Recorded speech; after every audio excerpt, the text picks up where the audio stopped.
Last night's presidential debate of one candidate only ended up being a very fascinating event. And indeed, Kenyan voters learned a lot.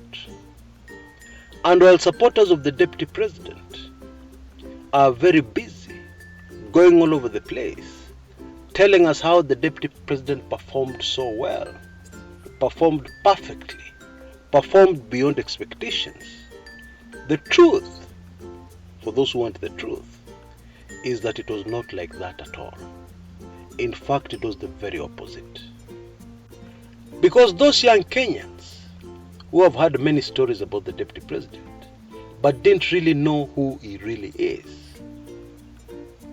yesterday that fog was cleared and many Kenyans were able to see who the deputy president really is and what kind of presidency Kenyans can expect. That is what my show is all about today. Now, I have some news for you. One of my recent videos was pulled down, and it has to do with these Venezuela chaps, and a certain aide of the deputy president. Now, of course, that is a blow to this channel, but that's what we can call occupational hazards, because whatever I said on that video was verified information.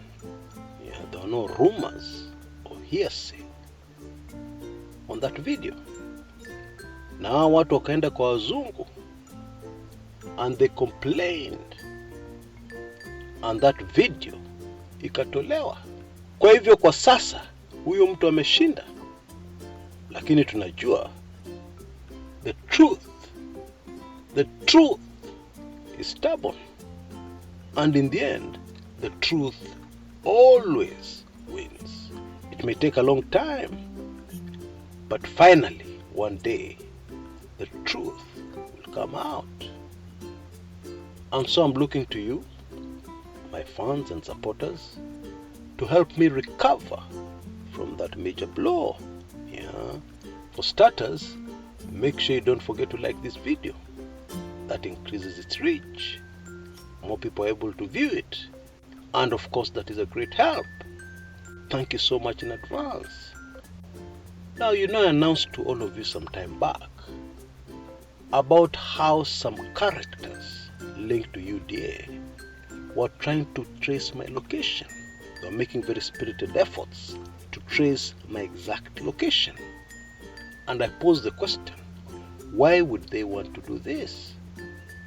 Now, I have reason to believe that this latest development is linked to new efforts against me, because they don't like the truth. They especially don't like my grasp of Kenyan history, and especially political history. And they hate it when I bring out some people's pasts. That's really what it's all about. And even this latest mishap was digging up the past of some people. Hawapendi na hawataki. And of course, many of you are aware that my circumstances have changed. I'm now both a mother and a father. And so I have to be super careful. For the sake of those who have only me left in the world to watch over them. Because their mother's gone to dance with the angels. But you see, I cannot abandon what I'm called to do. I cannot abandon doing what I was born to do until my last breath. So nobody should worry that Kumekucha Grace will tone down anything. No, I will always speak the truth. I will always reveal when something needs to be revealed. And God Almighty, who has called me, is my protector. Always. And you need to know the main reason why I'm bringing up all this is so that in case anything happens, you will not start guesswork. Yeah, you will know where the trouble came from. Yeah, it's from the Kenya Kwanza UDA chaps. Obviously. Yeah, although I also have my own evidence that proves it is them who are trying to find my location. For a purpose only they know. Anyway, enough about me. Why don't we get to this show right away? I'm sure you're going to thoroughly enjoy it. Folks, twende kazi.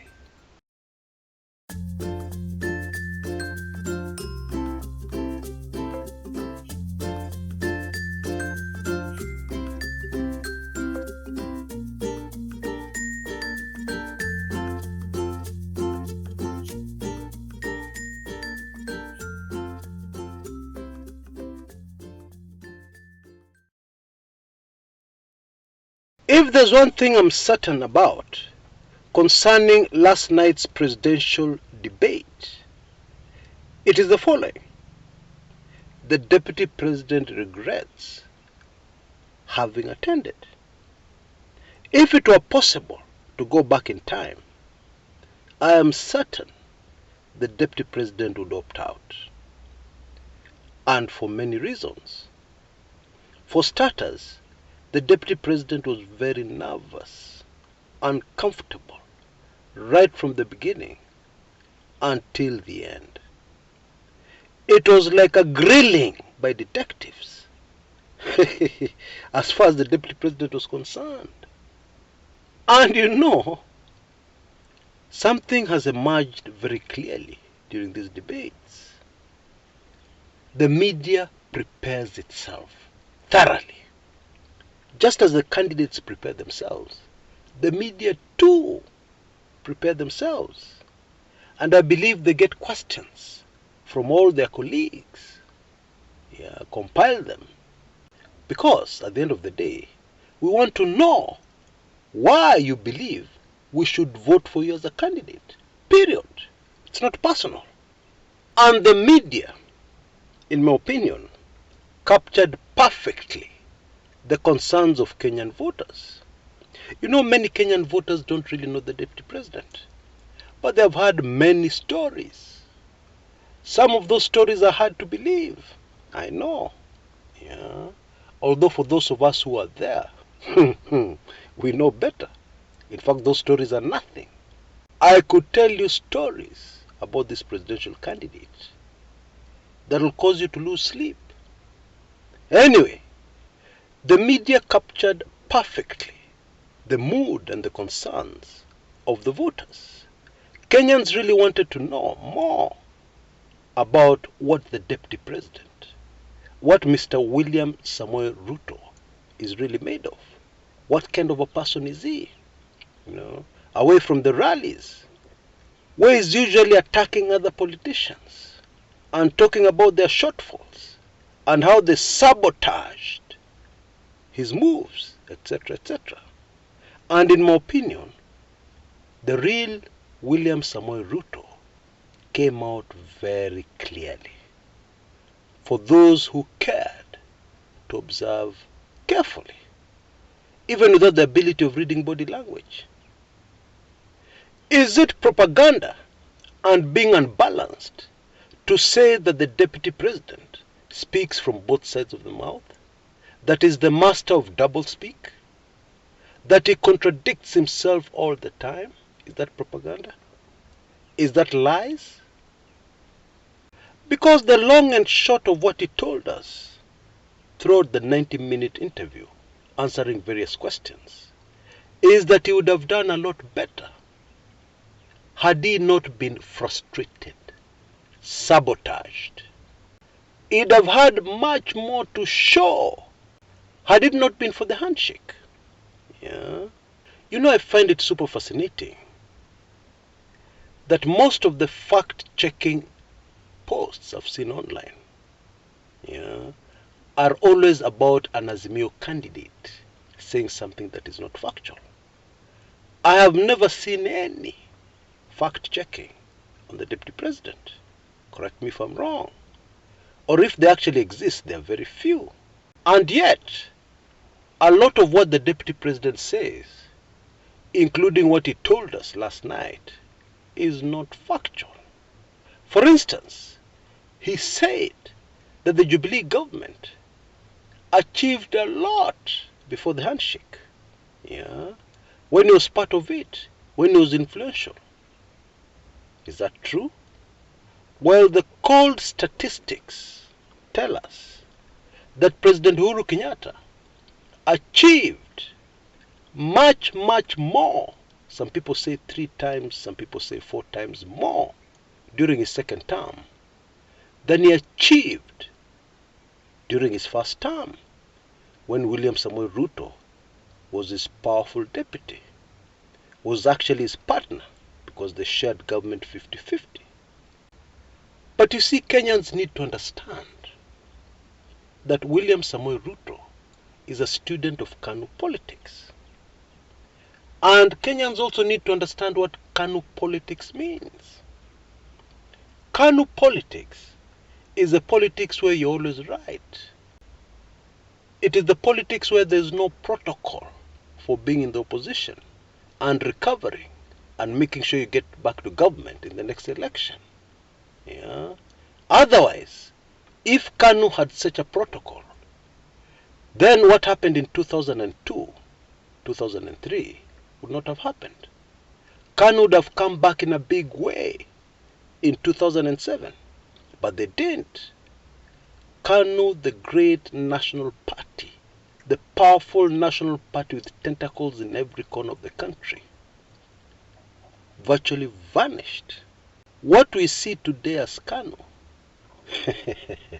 is less than an empty shell, something very small compared to the mighty Kanu. And it is because of Kanu politics. And now this is the politics the Deputy President is playing.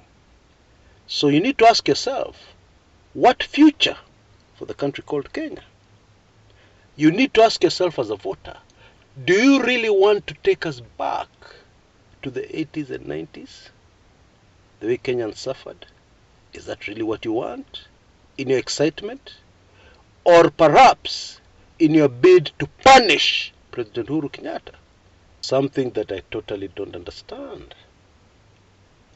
Uhuru Kenyatta, the man, is a very wealthy man. He hails from a very wealthy, powerful family. How are you going to punish him? Even if Azimio loses the elections, Uhuru is okay. He's looking forward to his retirement. He's going to enjoy life. So how are you going to punish him? Tell me how. The truth is, in your determination to punish him as a voter, you'll end up punishing yourself, and indeed punishing all of us. That, my friends, is the naked truth. And we have to admit that William Samoei Ruto has become a master, of Kanu politics. You're never wrong, you're always right. Defeat is not an option in your playbook. In case of defeat, you cause chaos. Make sure that nothing happens. Nothing good for the nation called Kenya happens, which is a sharp contrast to a party like ODM, which was in power during the Nusu Mkate government of 2008 to 2013. And then the party slipped into the opposition after 2013 very comfortably and continued to do a lot of good for the people of Kenya. That is what I call a political party. And that is what I call realistic politics. But this politics of the Deputy President, I don't know if we can even call it politics. Now I want to share a very interesting view that was brought out by one of our WIB members. And he said, I'm just paraphrasing, that what is happening to Deputy President William Samoei Ruto is that he's being taught politics by the very best we have in the country. Now I have to agree with that. Because so far, every move Team Azimio has made, even the move of doing nothing for the time being, has been very effective. And last night was yet another confirmation. Because people expected, with Raila Odinga absent from that presidential debate, Ruto would have a field day. He would be able to sell the agenda of UDA and at the same time attack very convincingly his opponents. But look what happened. Many people agree, the vast majority agree, that the deputy president came out of the presidential debate much worse off than he had been before that debate, and that he would have been much better off skipping it. Yeah? Because amongst many things, many Kenyans, especially younger Kenyans, would not have been able to see the side of William Samoei Ruto that they saw last night, yeah? Which is very scary for any voter, which in my opinion tells you very clearly this man is not presidential material. And please don't take it personally. I'm just talking the facts, the political facts. Indeed, it is mind-boggling that the presidential debate last night was won by Azimio, who didn't even turn up. Yes, that is the correct verdict. Guys, as I've always said on this channel, the handlers of Raila Amolo Odinga are very smart people. They understand politics. You see the true situation here, yeah, and this is not personal, it's just the truth. If you think about it deeply, you'll have to agree with me. The situation here is that the deputy president has climbed up the political ranks very quickly. And most of his political exposure and exposure to tactics has been with Kanu. Yes, he was with Raila, but for a very brief time. I don't think it was more than 2 or 3 years. And so in such a situation, it is very easy for somebody to think they totally understand a subject, yeah, compared to other people and a candidate who has been in competitive politics, non-Kanu competitive politics, all his adult life. Can you really compare those two? Let me give you an illustration of what I'm trying to say. Your fridge gets spoiled, and so you go online and do some searches, and then you touch 1 or 2 wires, and the fridge works, and suddenly you believe you're actually an engineer for fridges and refrigeration. And then another day, something else goes wrong, and you go to the internet, and you search, and you end up making things worse. And when you have totally given up, a real refrigeration engineer comes along, looks at your fridge for about 5 seconds, does a bit of work for 5 minutes, and it's working. And he didn't go online to do any searches. That's what I'm talking about. One needs to understand a subject deeply. And in this race for the 2022 presidency, it is so clear that one of the sides understands this game very deeply. The other side is very crafty, has done very well within a very short time, but they don't understand politics deeply enough. And now you can see the results very clearly. It is unfolding before our very eyes. Until next time, this is Kshs Kumekucha.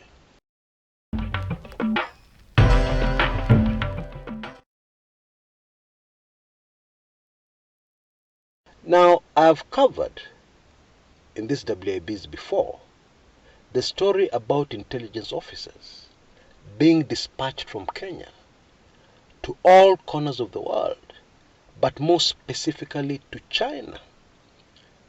Their mission? They went to collect evidence.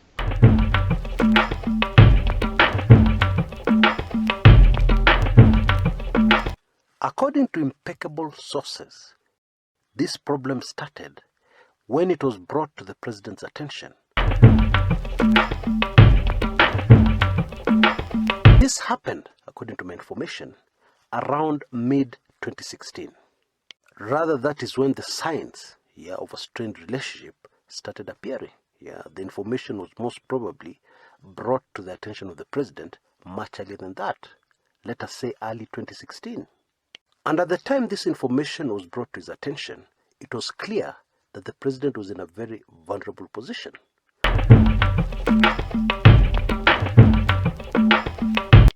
If I can use the American expression, what actually happened is that the deputy president blindsided the president.